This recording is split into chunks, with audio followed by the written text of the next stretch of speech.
Hello दोस्तों, स्वागत है आपका मेरे यूट्यूब चैनल परीक्षा प्लान में। तो कैसे हैं आप लोग? आई होप अच्छे होंगे। तो रीट लेवल 1 के लिए ईवीएस के इम्पोर्टेंट क्वेश्चन मैं लेकर आई हूँ। ईवीएस के प्रीवियस ईयर के सभी क्वेश्चन मैं सॉल्व करवा चुकी हूँ। मैंने प्ले लिस्ट बना दी है, वहाँ पर आप सभी वीडियो एक साथ प्राप्त कर सकते हैं। मैंने 2011 से लेकर 2022 तक जितने भी पेपर हुए हैं उन सभी में ईवीएस के क्वेश्चन मैंने सॉल्व करवा दिए हैं। तो चलिए वीडियो को शुरू करते हैं। और यदि प्रीवियस ईयर के क्वेश्चन की वीडियो आपने नहीं देखी है तो आप प्रैक्टिस वाली वीडियो देखिएगा। आज से ईवीएस के इम्पोर्टेंट क्वेश्चन की प्रैक्टिस शुरू हो रही है, तो इसमें मैं प्रीवियस ईयर के क्वेश्चन भी ले रही हूँ और जो संभावित प्रश्न हैं उनको भी ले रही हूँ। तो चलिए वीडियो को शुरू करते हैं। वीडियो देखने के बाद यदि आपको अच्छा लगे तो वीडियो को लाइक और शेयर कीजिएगा, और यदि आप चैनल पर नए हैं तो चैनल को सब्सक्राइब कर लीजिए। इसके अलावा यदि आप लेवल 2 की तैयारी कर रहे हैं तो उसमें यदि आपका सब्जेक्ट एसएसटी है तो आप एसएसटी के प्रीवियस ईयर के क्वेश्चन भी देख सकते हैं। मैंने उसकी भी प्लेलिस्ट बना दी है। और यदि आपका सब्जेक्ट साइंस है तो आप साइंस के प्रीवियस ईयर के क्वेश्चन देख सकते हैं। मैंने साइंस के सभी प्रीवियस ईयर के क्वेश्चन पढ़ा दिए हैं और प्लेलिस्ट बनी हुई है, आप वहाँ पर देख सकते हैं। एसएसटी की अलग बनी हुई है, ईवीएस की अलग बनी हुई है और साइंस की अलग बनी हुई है, ताकि आप लोग आसानी से वीडियो ढूंढ पाएँ और आपको कोई भी परेशानी ना हो। तो चलिए वीडियो को शुरू करते हैं। पहला प्रश्न दिया गया है, जौहर से संबंधित निम्नलिखित में से कौन सा कथन सही है? सही उत्तर चुनें। पहला विकल्प है, यह समुदाय आधारित वर्षा जल संचयन प्रणाली है। दूसरा है, यह पानी से अशुद्धियों को फिल्टर करता है। तीसरा है, यह आसपास के कुओं में जमीन का पानी इकट्ठा करता है। और चौथा है, यह नदियों से पानी इकट्ठा करता है। तो जौहर जो है मिट्टी के छोटे चेक बांध हैं जो वर्षा जल को एकत्रित और संरक्षित करते हैं, जिससे रिसाव और भूजल पुनर्भरण में सुधार होता है। तो इसमें पहला विकल्प इस प्रश्न का उत्तर हो जाएगा। पहला विकल्प इस प्रश्न का उत्तर हो जाएगा। जो जौहर हैं इन्हें मानसून के दौरान वर्षा जल एकत्र करने और संग्रहित करने के लिए डिजाइन किया गया है, जो समुदाय के लिए एक स्थानीय और टिकाऊ जल स्रोत प्रदान करता है। और भारत के कुछ क्षेत्रों में पारंपरिक जल प्रबंधन प्रथाओं का ये हिस्सा है। तो ये भी आपको याद रखना है। चलिए अगले प्रश्न पर चलते हैं। अगला प्रश्न दिया गया है, घड़सीसर से संबंधित निम्नलिखित कथनों में से कौन सा कथन सही नहीं है? सही उत्तर चुनें। यानी कि जो गलत है वह कथन हमें बताना है। पहला विकल्प है, जैसलमेर के राजा घड़सी ने इसे बनवाया था।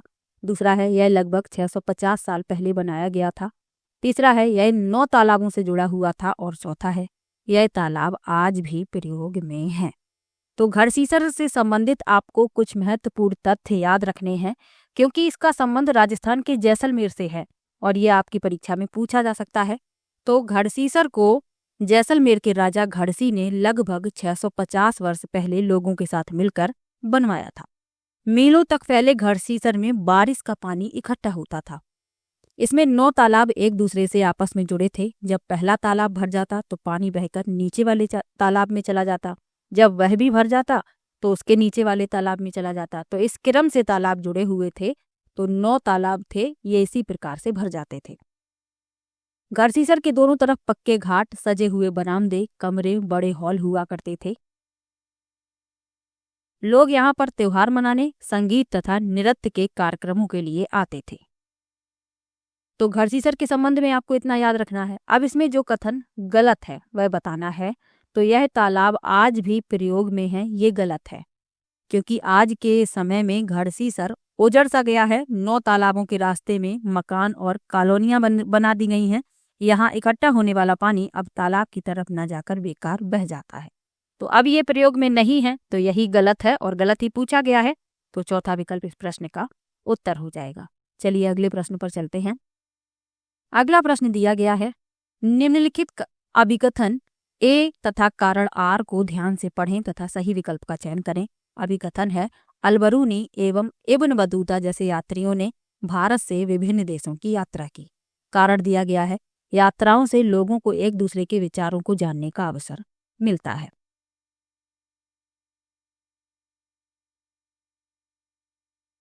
तो अलबरूनी जो थे ये लगभग 1000 से भी ज्यादा साल पहले भारत आए थे। इन्होंने भारत से यात्रा नहीं की बल्कि भारत की यात्रा की है। और ये जिस देश से आए थे आज उसे उज्बेकिस्तान कहते हैं। और जो इब्न बतूता था ये मोरक्को से आया था।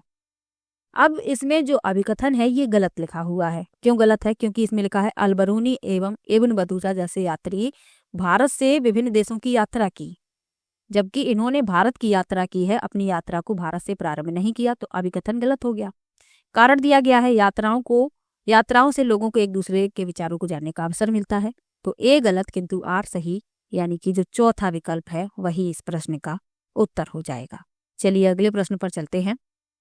अगला प्रश्न दिया गया है, निम्नलिखित में से कौन से पर्वतों की उत्पत्ति ज्वालामुखी से मानी जाती है? पहला विकल्प है माउंट किलिमंजारो, दूसरा है फ्यूजियामा, तीसरा है आल्पस पर्वत। तो जिसकी उत्पत्ति ज्वालामुखी से मानी जाती है वे पर्वत हैं माउंट किलिमंजारो और फ्यूजियामा। ए और बी यानी कि चौथा विकल्प इसमें आपका सही हो जाएगा। माउंट किलिमंजारो ये तंजानिया में स्थित है और फ्यूजियामा ये जापान में स्थित है और आल्पस ये यूरोप में स्थित एक प्रमुख पर्वत श्रृंखला है। तो ये भी आपको साथ में याद रखना है। चलिए अगले प्रश्न पर चलते हैं।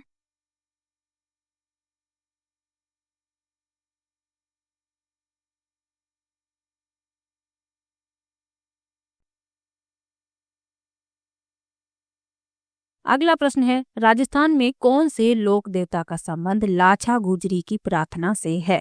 पहला विकल्प है गोगा जी, दूसरा है रामदेव जी, तीसरा है पाबू जी और चौथा है तेजा जी। तो लाछा गुजरी की प्रार्थना से संबंध है तेजा जी का। डी विकल्प इसमें सही हो जाएगा। इनका जन्म नागौर जिले के खडनाल गांव में हुआ था और लोक देवता तेजा जी ने गोरक्षा के लिए अपने आंदोलनकारी बलिदान के कारण लोक देवता की श्रेणी में प्रवेश किया। तो इतना आपको याद रखना है। चलिए अगले प्रश्न पर चलते हैं। सड़क मार्ग यातायात के साधनों के सही समूह को चुनिए। पहला विकल्प है जीप, स्कूटर, नाव, दूसरा है साइकिल, कार, जेट, तीसरा है बस, ट्रक, ई रिक्शा और चौथा है बैलगाड़ी, ऊंट गाड़ी और फ्लाइंग कार। तो जो सड़क मार्ग पर चलते हैं उनका समूह बताना है। तो जीप, स्कूटर तो सड़क पर चलते हैं, नाव पानी में चलते हैं, तो ये विकल्प गलत हो गया। साइकिल, कार सड़क पर चलते हैं लेकिन जेट नहीं चलता, तो ये भी गलत हो गया।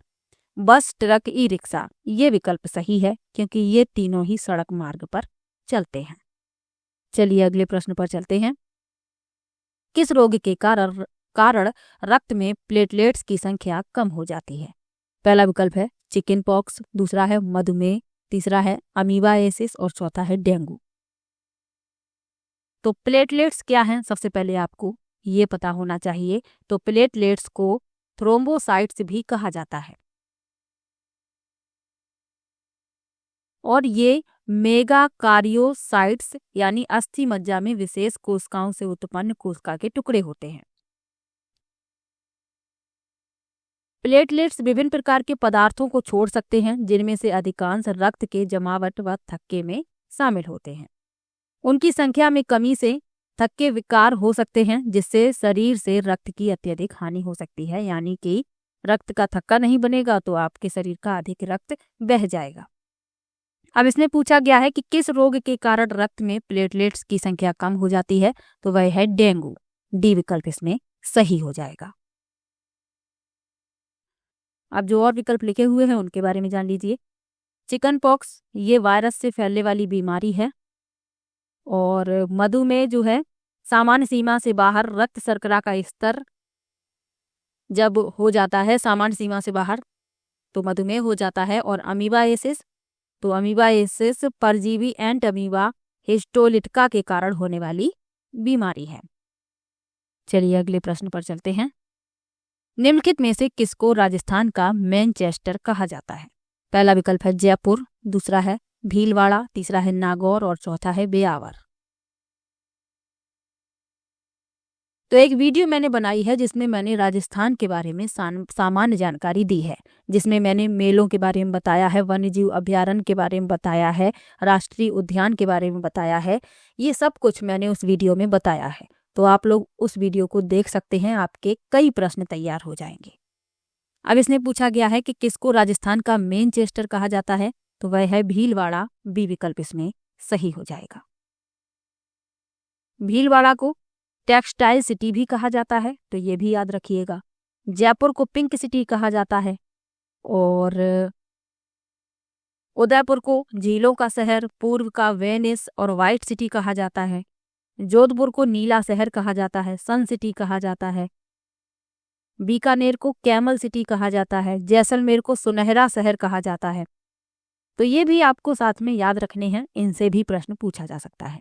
चलिए अगले प्रश्न पर चलते हैं। सोनार्ग दुर्ग कहाँ स्थित है? पहला विकल्प है जैसलमेर, दूसरा है जयपुर, तीसरा है भरतपुर और चौथा है राजसमंद।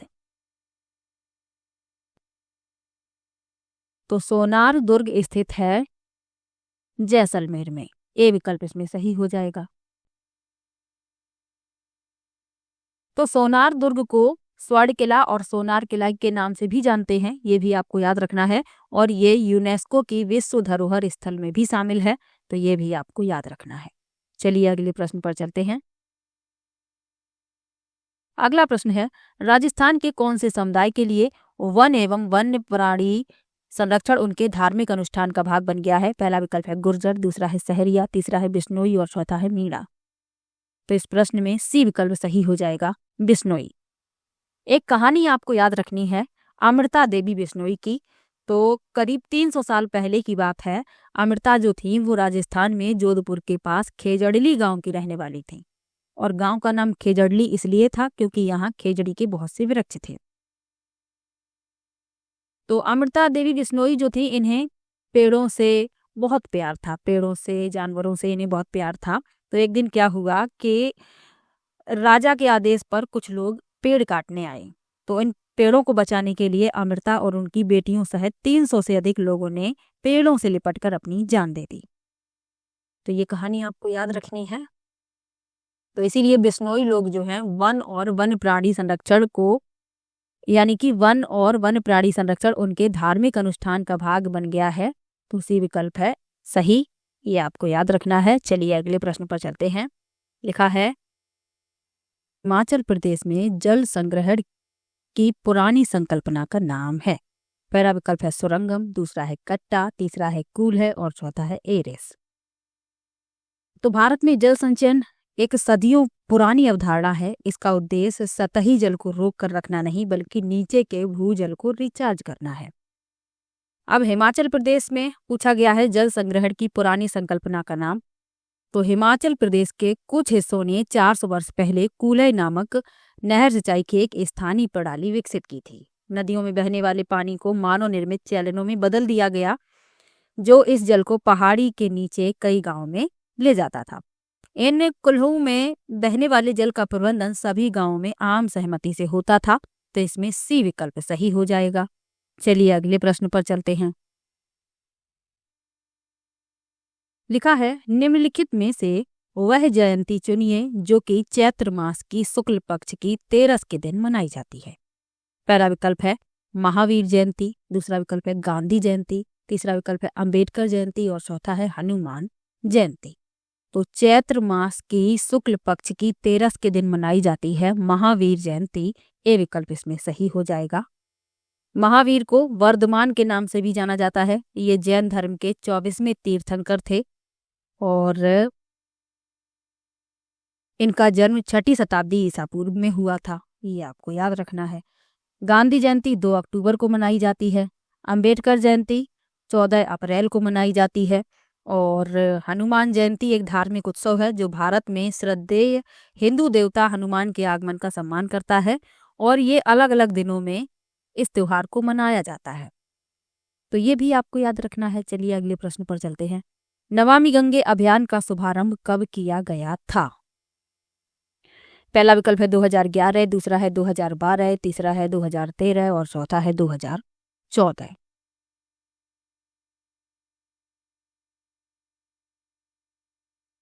तो नमामि गंगे कार्यक्रम व्यापक रूप से गंगा नदी को साफ करने और संरक्षित करने के प्रयासों को शामिल करता है। इसे जून 2014 में केंद्र सरकार द्वारा अनुमोदित किया गया था। तो डी विकल्प इसमें सही हो जाएगा। चलिए अगले प्रश्न पर चलते हैं। मगरमच्छ प्राणी जगत के किस संवर्ग का है? पहला विकल्प है पक्षी, दूसरा है सरीसृप, तीसरा है जल स्थल चर और चौथा है मत्स्य।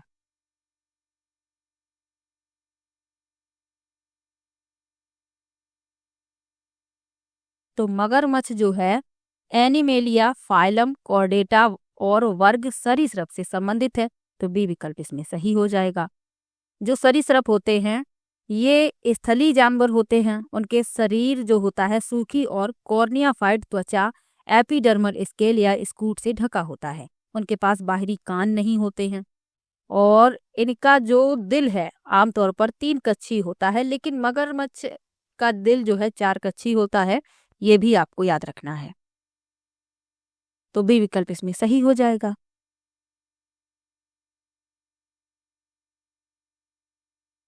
चलिए अगले प्रश्न पर चलते हैं। सूर्य नगरी किसका नाम है? पहला विकल्प है जयपुर, दूसरा विकल्प है जैसलमेर, तीसरा है बाड़मेर और चौथा है जोधपुर। तो सूर्य नगरी नाम है जोधपुर का। डी विकल्प इसमें सही हो जाएगा। जयपुर को पिंक सिटी कहते हैं और जैसलमेर को स्वर्ण नगरी कहते हैं। तो ये आपको याद रखना है। उदयपुर को झीलों की नगरी कहते हैं, पूर्व का वेनिस और श्वेत नगरी भी कहा जाता है, और जयपुर को गुलाबी नगरी यानी पिंक सिटी और भारत का पेरिस भी कहा जाता है। तो ये भी याद रखिएगा। चलिए अगले प्रश्न पर चलते हैं। निम्नलिखित को सुमेलित करें तथा सही विकल्प का चयन करें, यानी कि हमें मिलान करना है, फिर बताना है कौन सा विकल्प सही है। लिखा है वृद्धि हार्मोन, तो ये अंगों में वृद्धि प्रेरित करता है। बी विकल्प से बी से इसे मिला देंगे। इंसुलिन, तो इसे मिलाएंगे डी से, रक्त में शर्करा स्तर का नियमन। टेस्टोस्टेरोन, इसे मिला देंगे ए से, नर में लैंगिक लक्षणों का नियमन। और प्रोजेस्टेरोन, मादा में लैंगिक लक्षणों का नियमन। यानी कि पहले का बी, दूसरे का डी, तीसरे का ए और चौथे का सी। सी विकल्प इस प्रश्न का उत्तर हो जाएगा। चलिए अगले प्रश्न पर चलते हैं। खादी के बने वस्त्रों की कीमत पर विशेष छूट कब दी जाती है? पहला विकल्प है 26 जनवरी, दूसरा है 2 अक्टूबर, तीसरा है 21 जून और चौथा है 5 सितंबर। तो खादी के बने वस्त्रों पर विशेष छूट दी जाती है गांधी जयंती के दिन, यानी कि 2 अक्टूबर को। बी विकल्प इसमें सही हो जाएगा। अब जो और विकल्प लिखे हुए हैं उनके बारे में जान लीजिए। 26 जनवरी को गणतंत्र दिवस के रूप में मनाया जाता है क्योंकि इस दिन संविधान को लागू किया गया था, 26 जनवरी 1950 को। 21 जून को अंतर्राष्ट्रीय योग दिवस के रूप में मनाया जाता है और 5 सितंबर को शिक्षक दिवस के रूप में मनाया जाता है। इस दिन डॉक्टर सर्वपल्ली राधाकृष्णन की जयंती होती है। तो इस प्रश्न में बी विकल्प सही हो जाएगा। अगला प्रश्न है, पर्वतारोहण के दौरान सांस लेने में कठिनाई का मुख्य कारण है? पहला विकल्प है खड़ी ढलान, दूसरा है अत्यधिक ठंडा मौसम, तीसरा है कम वायु दाब और चौथा है बर्फीली हवा। तो पर्वतारोहण के दौरान सांस लेने में कठिनाई होती है। क्यों होती है? क्योंकि वहां कम वायु दाब होता है। सी विकल्प इस प्रश्न का उत्तर हो जाएगा।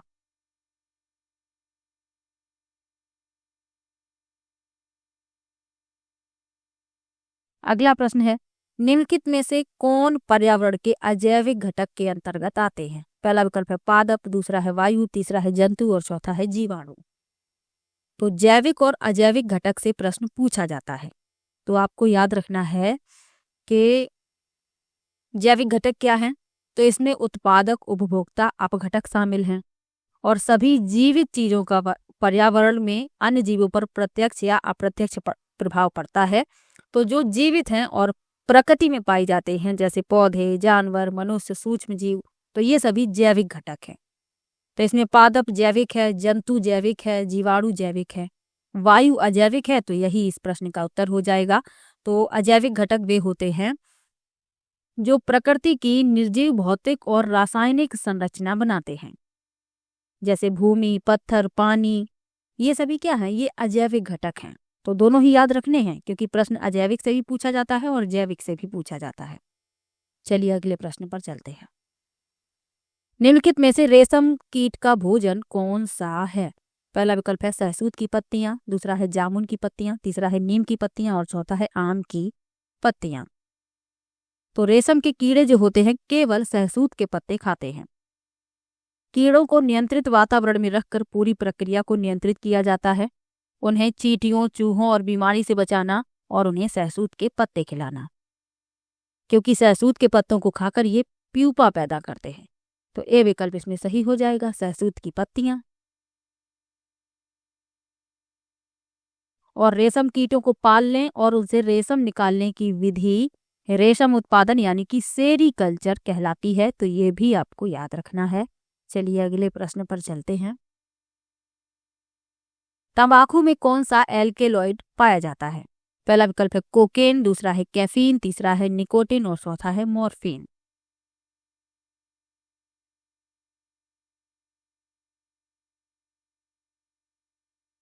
तो तंबाकू में पाया जाता है निकोटिन।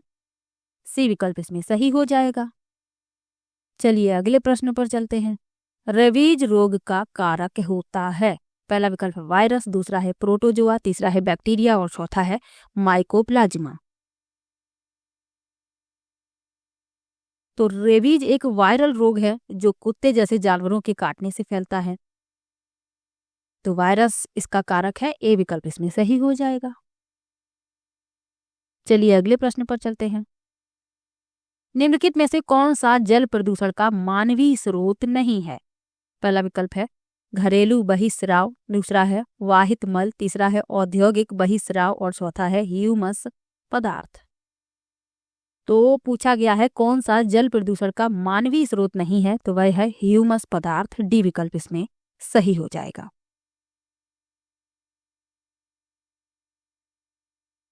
चलिए अगले प्रश्न पर चलते हैं। जंतु से प्राप्त रेशे का उदाहरण है? पहला विकल्प है कपास, दूसरा है पॉलिस्टर, तीसरा है नायलॉन और चौथा है रेशम। तो जो हमें जंतु से प्राप्त होता है वह बताना है। तो जंतु से प्राप्त रेशे का उदाहरण है रेशम। रेशम के कीड़े से ये प्राप्त किया जाता है।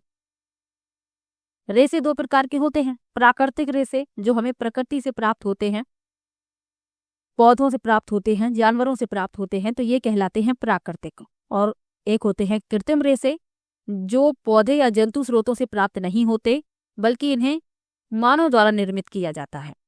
तो ये कृत्रिम रेशे कहलाते हैं। तो डी विकल्प इसमें सही है। चलिए अगले प्रश्न पर चलते हैं। अगला प्रश्न है रबी की फसल का उदाहरण है? पहला विकल्प है मक्का, दूसरा है सोयाबीन, तीसरा है मूंगफली और चौथा है अलसी। तो भारत में 3 प्रकार की फसलें उगाई जाती हैं। रबी की फसल, खरीफ की फसल, जायद की फसल। रबी की फसलें वे फसलें होती हैं जिनकी बुआई अक्टूबर में शुरू हो जाती है, दिसंबर तक इनकी बुआई कर ली जाती है और मार्च तक ये काट ली जाती हैं। तो अक्टूबर से मार्च के बीच इसका समय होता है। इसमें गेहूं, चना, मटर, सरसों, अलसी ये सब उगाया जाता है। तो डी विकल्प इसमें सही हो जाएगा। जो खरीफ की फसलें होती हैं ये वर्षा ऋतु में बोई जाती हैं और इसमें धान, मक्का, सोयाबीन, मूंगफली, कपास उगाया जाता है। तो ये जो और उदाहरण लिखे हुए हैं ये खरीफ की फसल के हैं। जो जायद की फसलें होती हैं ये गर्मियों के मौसम में की जाती हैं और इनमें सब्जी है, खीरा है, ककड़ी है, ये सब उगाया जाता है। खरबूज है, तरबूज है, ये सब उगाया जाता है। तो ये भी आपको याद रखना है। चलिए अगले प्रश्न पर चलते हैं।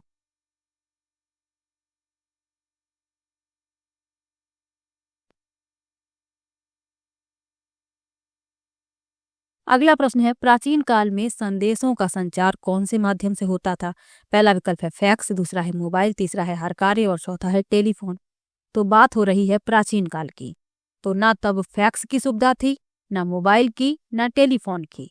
जो हरकारे होते थे यही संचार का माध्यम थे। इन्हें संदेश वाहक भी कहा जाता है। तो सी विकल्प इसमें सही हो जाएगा। चलिए अगले प्रश्न पर चलते हैं। फूल डोल का मेला कहाँ लगता है? पहला विकल्प है अजमेर, दूसरा विकल्प है जैसलमेर, तीसरा है सायपुरा और चौथा है अलवर। तो फूल-डोल का मेला लगता है सायपुरा में। सी विकल्प इसमें सही हो जाएगा। तो फूल-डोल मेले की परंपरा राजस्थान के भीलवाड़ा में शुरू हुई थी। फिर बाद में फूल-डोल मेला आयोजित करने की परंपरा सायपुर में स्थानांतरित हो गई। तो ये भी आपको याद रखना है। सी विकल्प इसमें सही है। चलिए अगले प्रश्न पर चलते हैं। निम्नलिखित में से कौन सा सूर्य का निकटतम ग्रह है? पहला विकल्प है बृहस्पति, दूसरा है पृथ्वी, तीसरा है बुध और चौथा है मंगल। तो सौरमंडल में 8 ग्रह हैं, इनके नाम भी आपको याद रखने हैं। तो सूर्य के सबसे निकट है बुध, फिर है शुक्र, फिर पृथ्वी, फिर मंगल, फिर बृहस्पति, फिर शनि, फिर अरुण, फिर वरुण। सूर्य का निकटतम ग्रह पूछा गया है तो बुध है। सी विकल्प इसमें सही हो जाएगा। पृथ्वी को नीला ग्रह कहते हैं, ये आपको याद रखना है।